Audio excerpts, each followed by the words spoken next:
Good day, everyone. I am Lorraine Anpatilan, and now I will discuss about language register. Now, what is language register?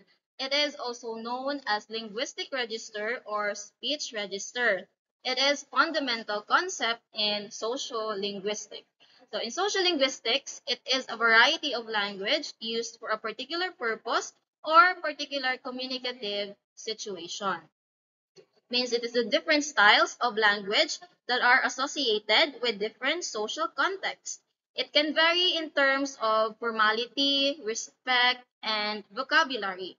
It means that it is how a speaker uses language differently in different circumstances or situations. Now, think about words you choose, your tone of voice, or even your body language when communicating. You probably behave differently chatting with a friend than to your teacher at the classroom, or when you're at a formal dinner and or you're on a job interview. So as you observe to the situation that I've given, the level of formality in language is determined by the context in which it is spoken or written. It also stated here that it determines how you express yourself based on the content you're trying to communicate and how you speak to. It means that your choice of language register will vary depending on several factors. And aside from the context, you also need to consider your audience, the topic of the conversation, and of course, the purpose. Because of course, you won't express yourself in the same way if you're chatting to a friend as when you give a presentation to your seniors at work. And that is the language register. Now, let's proceed to let's proceed to the types of language register. The first one is frozen. This form is sometimes called the static register because it refers to historic language or communication intended to remain unchanged like a constitution or a prayer. The example of this are Bible and the Philippines Constitution. It relates to historical language that unlike other registers, it can't be changed depending on the context. The words will always remain the same. It means that the utterance are spoken exactly the same each time, and you'll use them regardless of the situation. So generally, anything that has stayed unchanged and will continue to remain intact is considered to be a frozen language register. And that is what language register. Good afternoon, everyone. I am Hanajan Bustamante. In this moment, I will be going to discuss the second and third language registers. Let's begin with the formal register. What is formal register? The formal register is less rigid but still constrained. The formal register is used in professional, in academic, or legal settings where communication is expected to be respectful, uninterrupted, and restrained. Slang is never used and constructions are rare.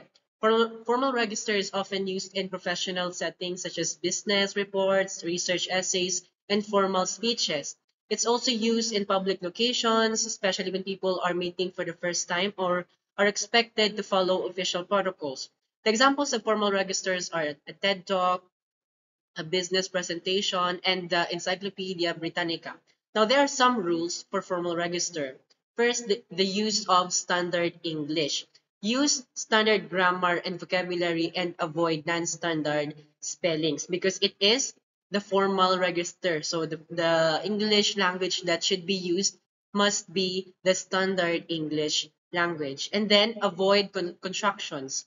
Don't use constructions or abbreviations. So instead you say, or instead of using don't, can't, or it's, you should say or must use do not, cannot, and it is.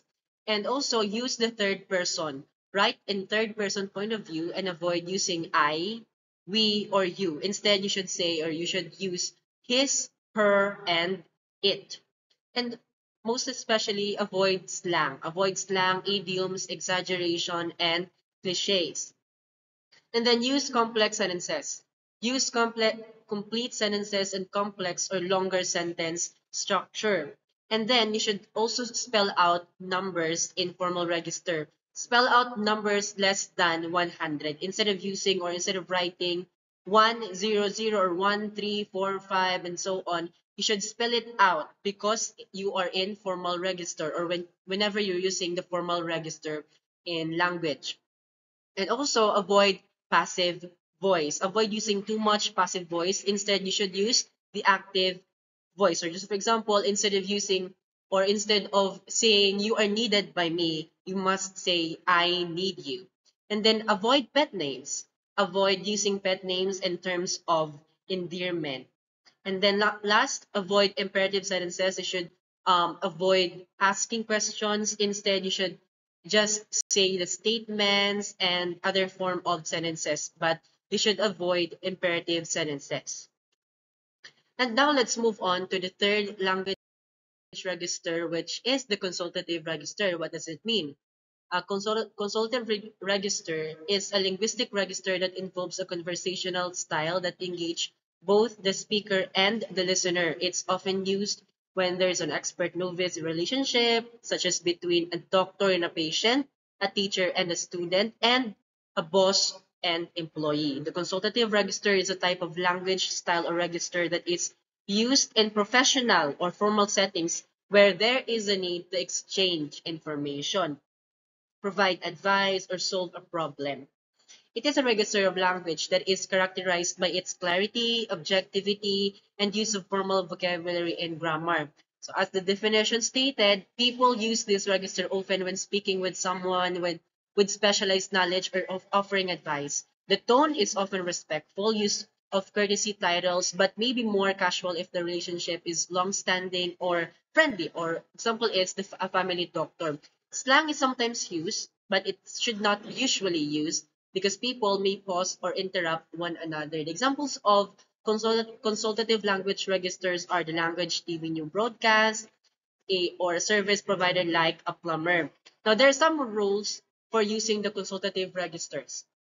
In tone, the tone is respectful and courteous and is intended to convey expertise and credibility. And in grammar, the register can use both standard and non-standard grammatical forms depending on the social context. For example, it's more appropriate to use non-standard speech when addressing a cashier with than with a professor. So if you're speaking with a professor, you should use the standard English grammar, while when you're speaking to a cashier, to a friend, you can use a non-standard English language or grammar. Now, the audience is an important factor to consider. The speaker should consider who they're talking to and what they're trying to achieve. In location, the location should be able to accommodate the listener to provide feedback to the speaker. Now, what is the difference between a formal and consultative register? In formal register, is often used by professors during academic lectures, whereas a consultative register is used to engage students in discussion. In other words, in formal register, it is the speaker or the professor that is talking, while in consultative registers, the professor, the speaker, the receiver, and the listener is interacting with each other. So that is the main difference between formal register and consultative register. So that is all. Thank you. Good day, everyone. I am Joname Alabado. Now let's talk about casual register. This is the register people use with friends, close acquaintances, co-workers, and family. It's probably the one you think of when considering how you talk with others in a group setting. Use of slang, contractions, and vernacular grammar is all common, and people may use expletives or off-color language in some settings. The casual register is the way we naturally talk with people we're comfortable with, like friends, family, and close co-workers. It's relaxed and informal, often filled with slang, contractions like don't instead of do not, and everyday grammar. People might use expletives or off-color language depending on the setting and the relationship with the listener. Expletive language refers to words or phrases that are often considered offensive, vulgar, or profane. Imagine you're at a birthday party or a backyard barbecue. The conversations are likely to be easygoing and filled with jokes, personal stories, and casual banter. It's a kind of language that feels natural and spontaneous without the need for formalities or strict grammar rules. Now let's proceed to intimate register. Linguists say this register is reserved for special occasions, usually between only two people and often in private. Intimate language may be as simple as an inside joke between two college friends or a word whispered in lover's ear. The intimate register is a special way of communicating that is reserved for very close relationships and private moments. It's often used between two people who share a deep bond, such as close friends, family members, or romantic partners. This type of language is personal and can include inside jokes, affectionate nicknames, or whispered words that carry special meaning only to those involved. For example, an inside joke between two college friends might be a phrase or word that reminds them of a fun experience they shared that might not make sense to anyone else. Similarly, a word whispered in a lover's ear can be a term of endearment or a private message that expresses love and affection in a way that is meaningful only to them. Intimate language helps to strengthen the connection between people by creating a sense of exclusivity and shared understanding. It's a way of communicating that goes beyond words, often relying on the emotional and relational context to convey different meanings. That would be all. Thank you.